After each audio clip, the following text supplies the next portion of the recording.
This is a Dog Paw. And this is a Dog Paw. A new weighted key grid instrument. This is Bill. He created the Dog Paw. This is Hugo, Bill's dog. We meet them both today on Industry Pets. Welcome to the show, Bill Bartke-Croughan. How are you today? Doing great. How you doing? Great. Now, Bill, you've invented a wonderful new instrument the world has never seen before. It's very unique, and it's called the Dog Paw. Were you always a dog person? Definitely grew up with dogs. Got my first dog when I was like 5 years old, big golden retriever. And then a lot of dogs ever since. Hugo is an American Bulldog. What made you pick an American Bulldog? I thought I wanted a husky for a while, and then I tried spending more than 5 minutes with one, and it was exhausting. But Becca and I were at the shelter, Berkeley Animal Care Services, and they have this great volunteer program where you can sign up and then just like walk dogs. We went in there and walked a few of them, and most of them will like either jump on you when you walk into their kennel, or they'll like just totally ignore you or be scared. Hugo just like, we sat down, and he just crawled into Becca's lap and put his head on her forehead and then just cuddled with her immediately. So I think he chose us. So how did you come up with his name? Was he already named Hugo? No, he's named Nachos, which didn't seem like it fit. I am a strong proponent of non-human names. I think it's so weird when people are like calling their dog Howard or Steve. I grew up with dogs like Dutch, Tabasco, Gumbo, mostly food related. But Hugo is a good in-between because we don't know anyone named Hugo, but it's technically a human name. So what about nicknames? How many nicknames do you have for him? So we started with things related to Hugo. So like Hugo Samine, I don't know where that came from. And then it very quickly spiraled to like, Chicken Nugget, things like that. He just responds to anything that's generically excited and in his direction at this point. Now, are you self-training him, or did you ever pay for a trainer? When he first barked at someone when they came in, we were a little nervous just because he was 90 pounds. So we got a couple just like one-time kind of consulting sessions with a couple trainers in the area. It's weird how little unity there is in like what the correct kind of training design is. Like one of them was just like only positive reinforcement, and then the next one was like only negative reinforcement. You're like, okay, it's got to be some middle ground maybe somewhere. Yeah, so we've been mostly doing self-training. It was actually really nice for a while. At our old place, we had a window that faced the street, so that means that like we could basically just sit at the window with him for a while whenever we were there. And when a person would walk by, we just give him a piece of cheese. It went from he like couldn't stand anybody 20 feet away on the street to pretty quickly like the mailman could walk up and rattle the mailbox. He didn't like it, but he would just like sit there on the couch and kind of like side eye him, but it wouldn't actually bark at him. Awesome. So that was surprisingly successful. Yeah. Now let's talk about the Dog Paw instrument. You named it. Why did you name it Dog Paw? I like dogs. I don't know.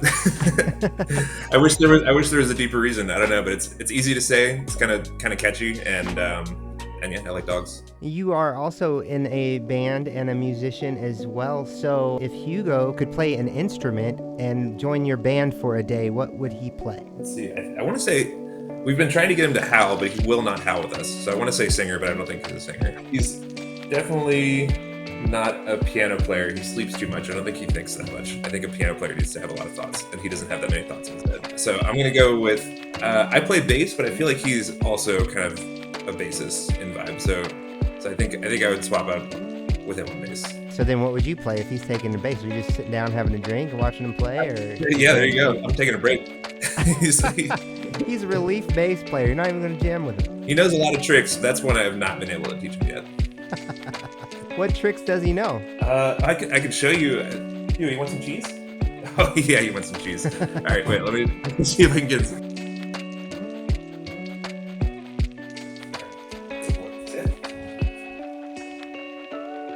Aww. Can you touch? Sit. Stand. Spin. Whoa. Okay, I get sit. Sit. Tall. Oh, good dog. Good dog. Oh, wow. I get a weave. And sit. Down. Play dead. No, he doesn't. Yeah. Oh, wait. All right, for that one. All right, let's do weave. Weave. Weave. Good boy. Okay, and you get there. Aw, good boy, Hugo. Good boy. That was our quarantine activity.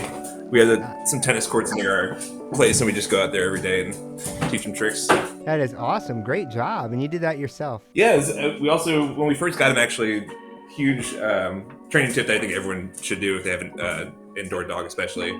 We just hand-fed him all of his food for the first, few months. And especially because he was still growing, he was, super food motivated. So then, it was always an excuse, just, one piece of kibble, oh, do a sit. One piece of kibble, do, a lay down or something. So then he just, gets super used to being focused on you. And it's just, really low effort. And then he's worked out really well. So if you could turn to a dog for a day, what would you and Hugo do? If Hugo's choosing, we're jumping up on the couch and we're not moving for 24 hours. That's his peak life. If I'm choosing, we're going out on a hike because he's got one good dog friend that he goes out with. This dog's like a half husky, half German shepherd, and just so way too much energy will run up a 20-foot cliff and then straight back down. So I want to go be a dog and then hang out with Hugo and that other dog and go on a little, adventure, catch some rabbits or something. What are Hugo's favorite treats? Oh, American cheese slices for sure. In fact, I'm surprised he didn't come back because I rattled up plastic. He loves chicken. He's allergic to chicken, so that's kind of tragic. But he loves fish, so salmon treats, anything like that. Yeah, he'll go nuts for him. And what is your number one tip for anybody thinking about getting a dog? Yeah, I think the hand feeding them and working that into their training for a while was really, really good. I think it's also having other people that will help is invaluable.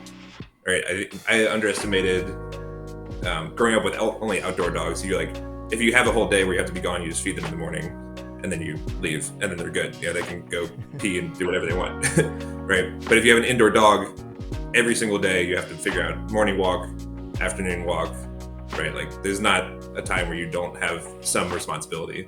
And so just being able to offload that and communicate that with a partner or a roommate or someone else that lives nearby that can come and take the dog out, that's huge. Definitely need to plan for that. Charity shout out time. We're going to give a charity shout out to Berkeley Animal Care Services. Tell us a little bit about why you chose them. Yeah, that's where we got Hugo. So Berkeley Animal Care Services is the name of the pound.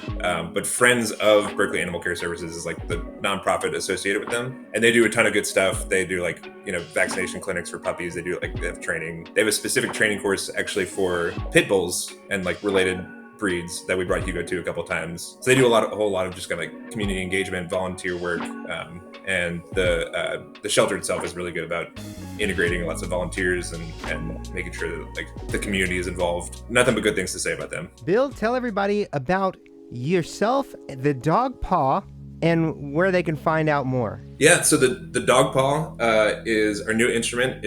Imagine a DJ controller meets weighted keyboard. So it's got a lot of really cool modern features that are made for kind of music production and software and modern music, but it's also rooted in its design in traditional piano and string instruments. So it lets you kind of very naturally play and feel like you're playing a real instrument as opposed to kind of using a software tool.